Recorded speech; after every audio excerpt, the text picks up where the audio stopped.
একটি বড় বড় ইতিহাস রচিত হয়েছে আজকে। আমি দেখেছি নুরা পাগলা নামে একজন মানুষ মারা গেছে।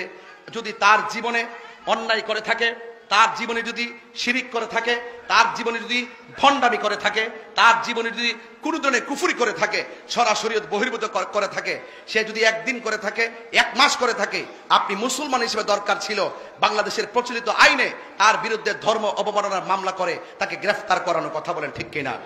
কিন্তু সেই নুরা পাগলা যখন মারা গেল, কবরের ভিতর থেকে আপনারা তাকে লাঠি দিয়ে আঘাত করে করে কবর খুঁড়ে তার লাশটাকে বের করলেন। বের করার পরে তার লাশকে নিয়ে উল্লাস করেন, আল্লাহু আকবার, নারায়ে তাকবীর, আল্লাহু আকবার স্লোগান দিয়ে দিয়ে আপনারা সেই লাশটার মধ্যে আগুন ধরিয়ে পুড়িয়ে দিয়েছেন।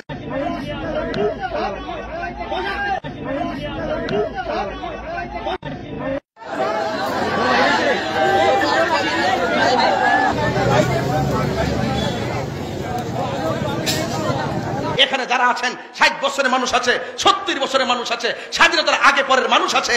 আপনাদের জীবনে কোনোদিন দেখেছেন কোন কবর থেকে লাশ তুললা, মুসলমানের লাশ তুললা আগুন দা পুরাইছে? এমন ইতিহাস কি বাংলাদেশে হয়েছে?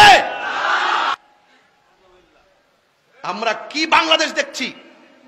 আমরা কি দেখছি?